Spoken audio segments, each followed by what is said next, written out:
Binge Audio. Vendredi 2 avril, maman part en week-end chez papy et mamie. Bon, ça, c'est ce que j'écris ce jour-là. Ce que j'écris toujours pas, c'est que je sors plus officiellement avec Ben, même si au collège, je garde le flou sur notre situation pour éviter la deuxième humiliation, les ragots. Il m'a quitté pour récupérer son ex Adèle, qu'il a jamais cessé d'aimer. Le problème pour lui, c'est que pour se remettre ensemble, il faut être deux, et Adèle, de son côté, elle veut plus de lui. Alors Benjamin, il me propose de continuer le sexe, mais sans le couple. Mon premier plan cul, quoi. Sauf que je suis amoureuse et que, j'ai 14 ans. J'ai 14 ans et j'accepte, parce que je pense que je vais le récupérer, qu'il va changer d'avis et qu'il va revenir vers moi. Moi, j'ai couché avec un garçon. Mais qu'est-ce qui s'est passé? Vous aviez quel âge à l'époque? Bah oui, l'adolescence, c'est le bel âge, hein, on s'amuse, on s'éclate, c'est l'insouciance. Ne trouvez-vous pas que les jeunes filles manquent de pudeur et font trop souvent des avances aux garçons? Faites de l'arche, ayez le courage de l'avouer. Vous avez peur de m'épouser. Vous préférez vivre avec cette sainte nitouche qui n'ouvre jamais le bec autrement que pour dire oui et non. Bad girl, quoi. Je sais pas, je recherche beaucoup d'affection. Je recherche trop chez un garçon.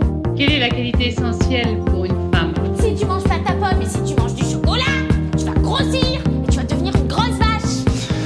Cette dépréciation subtile des figures féminines, tout cela doit bien finir par laisser des traces.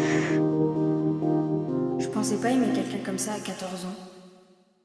Alors à quoi ça ressemble un plan cul au collège ? À peu près à la même chose qu'un 5 à 7 d'adultes. Sauf que nous, on commence par prendre le goûter. On se retrouve après les cours, chez lui ou chez moi, pour 1 heure ou 2. Parfois à son initiative, parfois à la mienne. C'est très clair entre nous et consenti de ma part. On partage donc notre goûter d'adolescent et on fait l'amour. Quand je parle de ma précocité, je pense davantage à ça, ce premier plan cul triste plutôt qu'au reste. Ça, c'était vraiment trop tôt. Je découvre le mélange malsain entre amour, rejet et sexe, la spirale infernale, l'humiliation et puis surtout le déni. Je prends chaque rapport sexuel pour une preuve d'amour. Et à 14 ans, on n'est pas vraiment armé pour affronter ça. Heureusement, je suis tombée sur Benjamin, qui est au fond un garçon gentil, qui m'aime beaucoup et qui prend que ce que je lui donne. Mais moi, parce que je pense qu'on va se remettre ensemble, je lui donne énormément. Sur le coup, pendant ces quelques mois, je suis pas vraiment perturbée. Mais 16 ans plus tard, j'en garde un goût amer que j'ai retrouvé quelques fois après dans ma vie amoureuse. Ce moment où on perd toute estime de soi parce qu'on pense que le sexe, c'est une façon de reconquérir l'autre et de faire renaître l'amour. C'est mon premier trauma amoureux. Samedi 3 avril. J'ai bossé toute la journée, mais c'était plutôt bien. Je suis intéressée par ce que je fais. Avec papa, à 20h, on est allé voir les choristes. C'était génial. Super mignon, bien joué. Je me suis acheté 5 strings, une paire de chaussettes et un pyjama. Ça fait du bien de pas avoir maman maniaque sur le dos.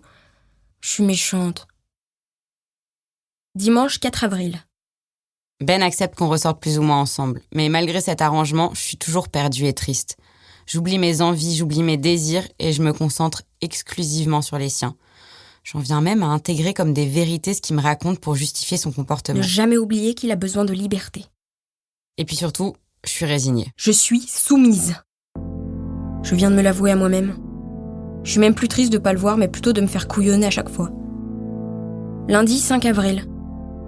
Début de ma vengeance. Je commence à comprendre que c'est pas en proposant à Ben de faire l'amour avec moi après le collège que je vais recréer un sentiment amoureux chez lui. Alors à 7h du mat, avant d'aller au collège, j'établis un plan précis et affreusement classique qui doit me sembler ultra intelligent sur le coup. Pour qu'il m'aime à nouveau, faut que je montre que je suis très bien sans lui et que c'est moi qui ai le contrôle. 7h du matin. Règle numéro 1, changer le pouvoir de main. Règle numéro 2, ne plus montrer ses sentiments. Règle numéro 3, choisir où, quand, comment. Règle numéro 4, ne plus aller le chercher.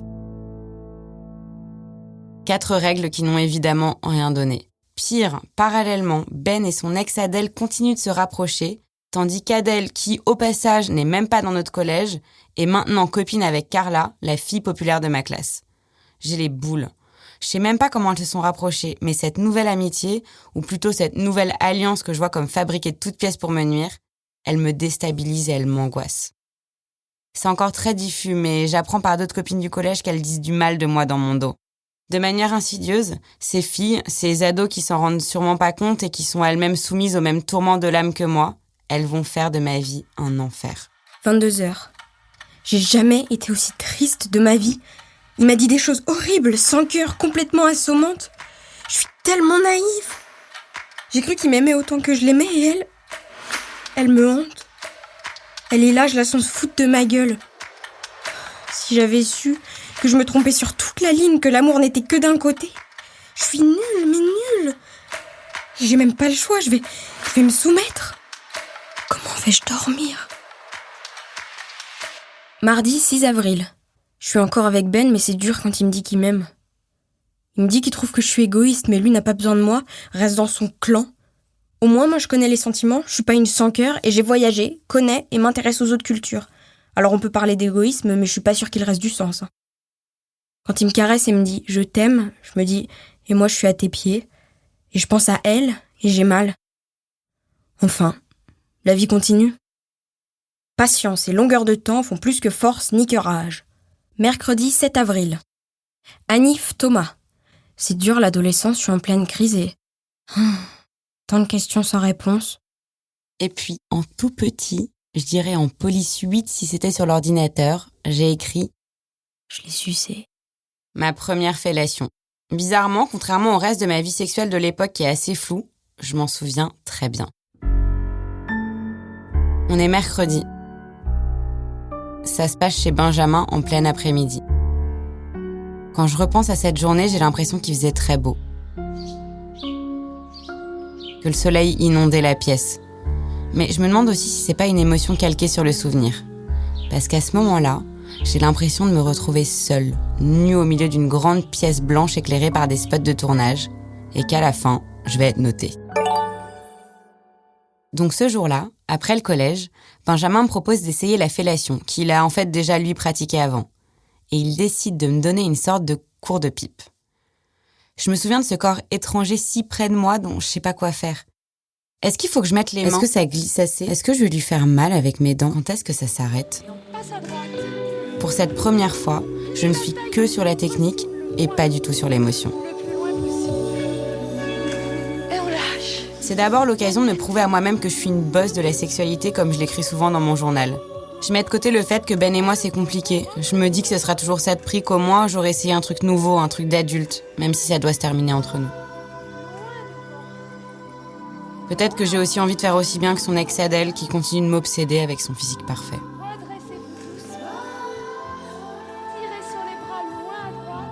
Je me rends compte en lisant mon journal que j'ai beaucoup changé depuis le mois de septembre. Il y a à peine 2 mois avec Camille, j'arrivais même pas à le regarder ni à le toucher à cet endroit-là. Avec Benjamin et avec ce nouveau geste très intime, je quitte un peu plus l'enfance. Mais encore une fois, plus que de répondre aux attentes de Ben et avec lui des hommes, j'ai surtout l'impression ce jour-là de répondre aux attentes de la presse féminine. Depuis que j'ai 10 ans, je suis très intriguée par la fellation. En secret, je lis les histoires de la fin du magazine Elle, la partie témoignage qui s'appelle « C'est mon histoire », qui à l'époque raconte souvent des histoires de fellation ou de sodomie qui font encore un peu scandale à la fin des années 90. En tout cas, ce sont visiblement les trucs à faire à son copain si on veut montrer qu'on n'est pas coincé. Ça m'a beaucoup marqué. D'ailleurs, des années plus tard, je me souviens que ce magazine avait fait polémique avec cette question sexiste en une. La fellation, ciment du couple, avec en chapeau juste en dessous, la gâterie qui résout les fâcheries. Bref, pour être une bonne copine, faut sucer, ok ? Et moi, je veux être une bonne copine. Ce jour-là, je suis hyper fière de moi, comme si j'avais passé le permis de conduire, que j'ai raté 4 fois et que j'ai toujours pas. J'aurais presque envie d'appeler D-Fool et de le crier à la France entière sur Skyrock. Je l'ai fait Ah, je l'ai fait, j'y crois pas. Oh. Jeudi 8 avril. Putain d'adolescence de merde. Vendredi 9 avril. J'écris de moins en moins. Une phrase de temps en temps, plus aucun détail. Je délaisse mon journal intime. J'affronte mon premier vrai chagrin d'amour et les mots me paraissent dérisoires face à cette sensation du vide qui remplit mon cœur pour la première fois. Mais heureusement... Enfin la fin des cours. Samedi 10 avril. Lulu dort à la maison. Il y a les autres, Mel, Bribri, Nina, Sandrine qui sont venues à la maison. J'ai fait du shopping, j'ai acheté un beau maillot. Tandis que la populaire Carla continue de me mettre à l'écart et de traîner avec Adèle après les cours, je me rapproche un peu plus de mon cercle de copines le plus proche. Heureusement qu'elles sont là, même si je leur raconte pas trop ce qui se passe dans ma tête à ce moment-là. Ça serait trop compliqué. Et j'aurais sûrement peur de passer pour une salope parce que je connais aucune autre fille de mon âge qui couche sans sortir. Dimanche 11 avril. Putain, encore et encore Ben peut pas me voir. Ça devient une habitude, sa mère veut jamais, j'en ai vraiment trop marre. Déjà, il a pas besoin de moi, plus sa mère veut pas qu'il me voie. Alors que je le vois jamais et moi j'ai besoin de personne à part de lui. Bon, on verra la suite des événements. Connard me parle trop mal. 21h38. En fait, on a pu se voir. Résultat 3 fois, 2 pipes et un cuni. Miam. Lundi 12 avril. J'aimerais tellement qu'ils me disent « Je suis fou de toi ». Là, on s'entend bien, mais on peut dire que le sexe y est pour quelque chose. Ah là là, j'ai dans l'espoir qu'au retour des vacances, ils se rendent compte de l'amour qu'ils me portent. Qu'est-ce que je suis naïve. Enfin, l'espoir fait vivre.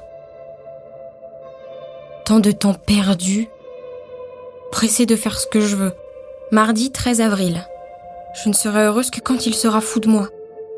Et ça risque pas d'arriver. Je suis destinée à pleurer dans mon coin. Pour les vacances de Pâques, je pars encore en vacances à l'autre bout du monde. Cette fois-ci, avec mes parents, on part à Miami rendre visite à une amie de la famille. À cet endroit de mon journal, il n'y a pas grand-chose d'écrit. Mais Ben a retrouvé chez lui une lettre que je lui avais envoyée. Le 14 avril, le matin. Coucou mon amour. Je commence donc cette fameuse lettre. Je suis assise sur mon lit pendant que Jonas se douche et le soleil tape sur mon dos. Les vacances commencent. J'espère que toi tu t'amuses bien avec Romain. Je sais même pas où t'es. J'ai honte. J'ai décidé de ne faire aucun reproche dans cette lettre. Mais c'est difficile pour moi car je voudrais hurler « Je t'aime ». Mais je suis encore un peu sur le cul de lundi soir dernier et je refuse de m'enflammer. Mais j'ai de gros espoirs. L'espoir fait vivre. Et n'oublie pas que je serais rien sans toi. Comme je te l'ai déjà dit, si tu me quittais, je mettrais 6 mois à m'en remettre. Dans l'avion, j'ai vu un film qui m'a fait déprimer, qui m'a fait penser à moi. C'est Barbieland ici, mais vraiment tout se passe très bien. En plus, mes vieux s'engueulent pas. Je t'aime. Je suis contente, ma cure de désintox se passe bien, lol. Je pense beaucoup à toi, la nuit dernière j'ai rêvé de toi. Comme les écrits restent, n'oublie pas que dans 2 mois, tu dois avoir des super abdos. Moi, je te trouve très bien comme ça, enfin si tu préfères. Puis moi, j'aimerais beaucoup sûrement aussi. Je t'aime, je t'aime, je t'aime, je t'aime, je t'aime. T'es à je sais pas combien de kilomètres, mais j'ai envie de toi. Je vais t'avouer un truc. Adèle me hante. Quand tu me fais de la peine, ou quand je me prends le chou toute seule, j'ai l'impression qu'elle rigole. Quand on fait l'amour, enfin non, je pense pas à elle à ce moment-là, c'est sûr. Mais je l'imaginerais en train de se dire « Ah, je m'y prendrais mieux. Elle me traumatise. » Voilà, maintenant que je l'ai dit, ça va mieux. Tu pourras garder ce dessin de moi pour quand je serai ultra connue. Je t'aime. Demain, c'est dimanche et je t'appelle pour prendre de tes nouvelles. Sinon, j'ai plein d'autres idées, mais je t'en parlerai à Paris, c'est nul à dire par lettre. Il y a un truc que j'aimerais bien aussi, c'est que quand le temps est bon, on sorte un peu. Ah oui, au fait, j'ai changé d'avis et je veux bien faire le 69. Et c'est toujours ok pour la levrette. Ah, ça me gêne de dire ça dans une lettre, quelqu'un pourrait la lire, qui sait. Si ça se trouve, t'es tout cassé de partout, t'es amputé des jambes. Attends que c'est pas le reste, lol. Mais je t'aimerais quand même. De toute façon, quand tu rentres, je te masse de partout, je te fais des bisous partout. Je viens de réaliser que je t'ai laissé tout seul 1 semaine. Pour toi, c'est la libération, pour moi, l'inquiétude.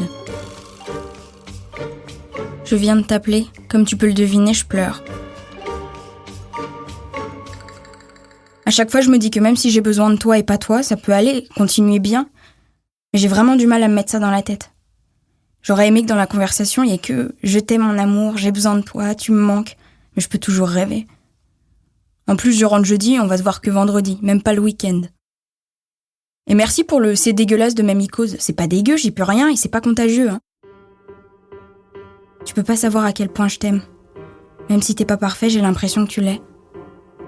Bon, finalement, en bronzant, j'ai réfléchi et je me suis rendu compte que j'étais égoïste et que c'était bien pour toi de faire ça. Donc je déprime plus. Mais tu me verras quand tu pourras et tu te débrouilleras pour me voir après les cours. Voilà.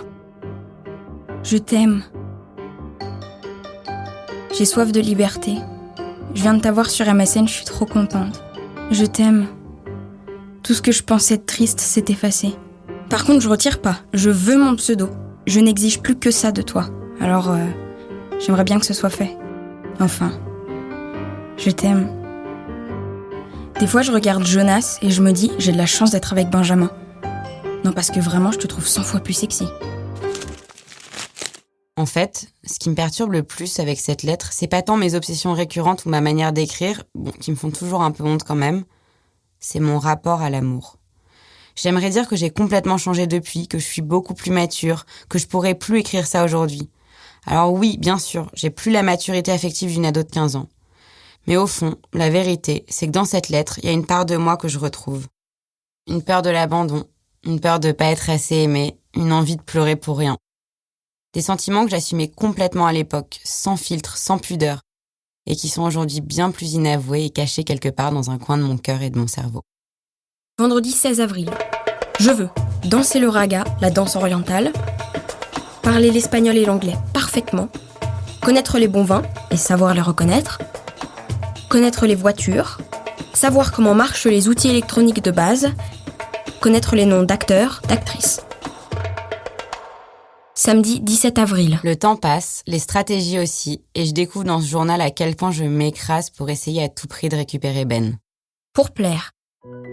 Rire, sourire, regarder sur le côté, l'encourager, le flatter, ne pas se plaindre et l'accompagner dans ses peines, douleurs, efforts. En quelques mois, je suis passée d'un état d'insouciance et de liberté totale à ça, la reproduction et l'acceptation d'injonctions féminines d'un autre temps. Des vieilles recettes qui m'ont jamais inspirée jusque-là, voire que je méprisais. Je me sers de ces ficelles-là parce que j'en connais pas d'autres. C'est celles qu'on trouve dans les magazines féminins ou les comédies romantiques qui font croire que ça marche à chaque fois. Un sourire, la main dans les cheveux, un compliment, un peu de distance, et le tour est joué. C'est un peu le même genre de conseil à 2 balles que pas de sexe le premier soir. Pour finir, je me transforme en marionnette dont je tire tristement les fils. Je pourrais en vouloir à Ben, mais comme moi, c'est un ado qui agit comme un ado et j'en attends pas plus. Mais ce qui est intéressant, c'est que tous les deux, Ben et moi, on est rentrés dans les vieux schémas du pire de la relation hétérosexuelle avec tous ces clichés. Comme si, en devenant adulte, il fallait qu'on devienne con. Dimanche 18 avril. Soif de liberté. Mardi 20 avril. Règle de politesse, se tenir droite, les mains sur la table, servir, proposer à boire, ne pas se ronger les ongles, parler distinctement, ne pas se plaindre. Mercredi 28 avril. Ça y est, je l'aime moins. Jeudi 29 avril. J'ai enfin ouvert mes yeux et vu qu'autour de moi il y avait des gens géniaux et pas que lui. Vendredi 30 avril. Je vais tuer cette petite conne. Cette petite conne, c'est Adèle, ou peut-être que c'est Carla en fait. En tout cas, les deux continuent de prendre de la place dans ma vie. Progressivement, elles deviennent de plus en plus copines et Ben passe du temps avec elles pour se rapprocher d'Adèle. Je fantasme complètement ces moments qui n'ont rien à voir avec moi, mais que je vis comme d'atroces blessures. Je me sens doublement seule, mais je tiens bon. Surtout que c'est bientôt la fin de l'année et j'espère mettre tout ça derrière moi au lycée. Mercredi 5 mai. C'est la dernière page de mon journal intime. Ce jour-là, j'écris juste une phrase, la dernière. On n'a qu'une seule vie. Je sais plus exactement pourquoi j'ai arrêté comme ça brusquement, mais j'imagine que j'ai passé les derniers mois de l'année à bouillonner, tourmentée, nerveuse, comme une petite tornade d'émotions adolescentes. L'exercice de l'écriture qui demande du recul et qui me met face à toute cette colère me paraît assez inutile et finalement assez insupportable. Dans 3 mois, j'aurai mon brevet et ça sera officiellement la fin du collège. Je vais enfin être délivrée de Ben, de mes histoires avec Carla et Adèle, du collège et des ragots, de mon premier chagrin d'amour. La rentrée au lycée effacera tout. Et c'est effectivement ce qui va se passer. Mais pas exactement comme je l'ai imaginé. Jusqu'à la fin de l'année, je vais continuer à coucher régulièrement avec Ben. Je me rappelle plus de la manière dont nous nous sommes séparés. Est-ce que c'est arrivé naturellement avec les vacances ? Est-ce qu'il y a eu un point final, une dernière phrase, un au revoir ? Aucun souvenir. Cet été-là, ultime voyage de la saison, je pars avec mon ami d'enfance Benoît, le co-auteur de Gilly Gilliman, et nos parents 2 semaines en Grèce. 2 semaines paradisiaques, pendant lesquelles j'éteins mon téléphone portable puisque j'ai pas les moyens de payer le hors-forfait. En 2003, c'est l'époque où on peut simplement se déconnecter de ses réalités du collège en éteignant son téléphone. À peine rentré à Paris, sur le tarmac, je le rallume. Alors qu'est-ce qui s'est passé pendant mon absence ? Plusieurs messages, 5, 6, 7 messages m'attendent que j'écoute la boule au ventre. Aucun message enflammé, aucune déclaration d'amour. Seulement des chansons paillardes. Balibalo, dans son berceau, bandait déjà comme un taureau. Juste ça. Aucune signature. Je rentre chez moi sonnée, avec un sentiment de malaise grandissant. J'apprends vite que Carla et Adèle sont les autrices de ces messages paillards. J'apprends aussi qu'elles auraient soi-disant écrit dans les toilettes du collège que j'étais une pute. Lucie Michaélian, la pute. Cet été-là, elles m'ont aussi envoyé des messages. Je ne me souviens pas de tout sauf d'un, qui m'avait particulièrement marqué. Ben a dit que ton vagin râpait comme une râpe à fromage. Peu importe finalement si ces mots ont été écrits ou non sur les murs des toilettes. Peu importe si Ben leur avait dit ça ou pas. La vérité, c'est que ces mots ont longtemps résonné en moi. Pute, ton vagin râpe. Quelques semaines plus tard, je rentre au lycée. J'enfile ma tenue préférée choisie une semaine à l'avance. J'ai un nouvel ispac, vert cette fois-ci. J'ai jeté le bleu ciel recouvert de dessins. C'est impressionnant, je rentre chez les grands, les vrais grands cette fois-ci. Au fond de moi, il y a une envie de tout recommencer. Et c'est un peu ce qui va se passer dès le premier jour de cours. Je suis dans la même classe que mon super copain Thomas. On se retrouve trop content de se voir après ces 2 mois d'été.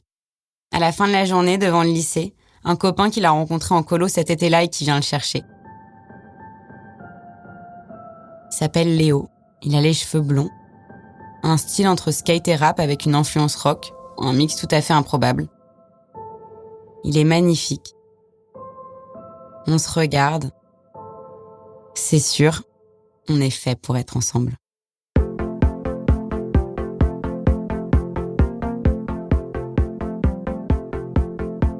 Je suis Lucie Michaélian, vous écoutez Mes 14 ans. Si cet épisode vous a plu, n'hésitez pas à le partager sur les réseaux sociaux. Pour faire connaître le podcast, mettez-nous des étoiles sur l'application Apple Podcast. Le prochain épisode sortira la semaine prochaine. Abonnez-vous pour suivre la série complète. Et n'hésitez pas à nous écrire contact@paradisopodcast.com. À la production, Jeanne Boisec et Louis Daboussi. Nathalie Matera est la chargée de production. Chloé Kobuta a réalisé cet épisode. Lucie à 14 ans est interprétée par la comédienne Marie Narbonne. Malik Joudi a composé la musique. Ambroise Cabri et Manu Mac sont les ingénieurs du son. Anne-Cécile Kiri et Amel Almia ont participé au montage. Tim Dornbush a fait le mix. Le générique a été réalisé par Claire Cahu. L'illustration est de Audrey Coupé de Kermadec. Les producteurs délégués sont Benoît Dunègre et Lorenzo Benedetti. Une création Paradiso.